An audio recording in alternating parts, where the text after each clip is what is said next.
حضرت مالک بن دینار فرماتے میں نے 60 حج کیے. ایک حج کے موقع پر میں نے بڑا رش دیکھا, لاکھوں کا اجتماع ہوا. میری باتوں کی سمجھ تو آ رہی ہے نا آپ دوستوں؟ جو نہیں بول رہے انہیں بھی آ رہی ہے نا؟ اللہ جزا دے.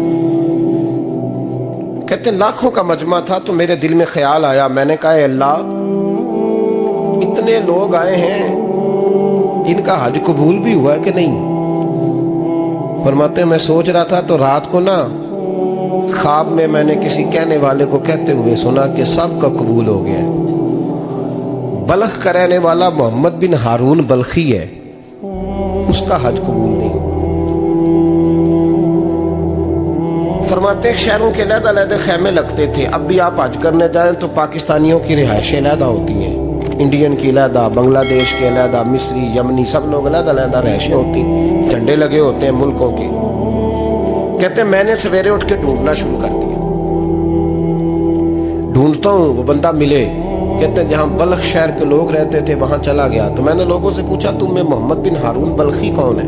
لوگ کہنے لگے وہ تو بڑا نیک آدمی ہے, پرہیزگار ہے, بڑے بولے بالے, بڑے اللہ والے, ریاض آپ کو بس ہم ہی جانتے ہیں, وہ تو بڑا نیک ہے, پرہیزگار آدمی. میں نے کہا اچھا کہاں ہے؟ انہوں نے کہا پہاڑ کے پیچھے اس نے خیمہ لگایا ہوا ہے, ساری رات عبادت کرتا ہے, سارا دن روزہ رکھتا ہے, قائم اللیل ہے, صائم الدہر ہے. کیا بات؟ فرماتے ہیں میں ان لوگوں کی بات سن کے حیران ہو گیا کہ مجھے کیا بتایا گیا, یہ کیا کہہ رہے ہیں. فرماتے ہیں میں پہاڑ کے پیچھے گیا. حضرت مالک بن دینار علیہ رحمہ فرماتے ہیں جب میں وہاں پہنچا تو میں نے اس شخص کو مصلی پہ بیٹھے دیکھا. کثرت عبادت کے آثار اس کے وجود پر نظر آ رہے تھے. سیدھا بازو اس کا کٹا ہوا تھا. فرماتے 2 رکعتیں مکمل کر کے نا میں نے اسے السلام علیکم کہا تو مجھے کہنے لگا وعلیکم السلام, آپ مالک بن دینار ہیں؟ میں نے کہا بڑی اس کی فراست ہے.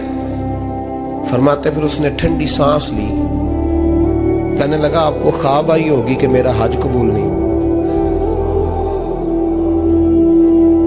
فرماتے ہیں مجھ پر اور بجلی گری کہ کیا کہہ رہا. میں نے کہا یار لوگ بھی تیری تعریف کر رہے ہیں اور تیری بصیرت بھی بڑی ہے, تو یہ ماجرا کیا ہے؟ کہنے لگا آپ نہ پوچھیں.